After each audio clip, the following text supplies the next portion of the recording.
Jesus, esperança para você, você é uma bênção, renovo da alma para a sua vida.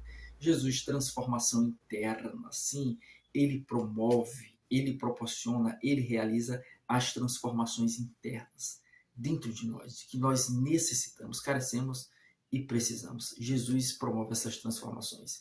Agora compete, cabe a cada um abrir o seu coração e deixar permitir que Jesus venha trazer a transformação que você necessita.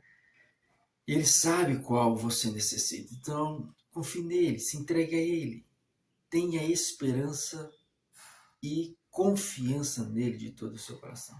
Porque ele é a razão do nosso viver, a solução para cada um de nós, se você acredita e confia nas Sagradas Escrituras como palavra de Deus e verdade de Deus. Então, reflita acerca disso, dê a palavra dele, as Sagradas Escrituras. Você é uma bênção, Jesus, esperança para você, e lembre-se, Jesus voltará.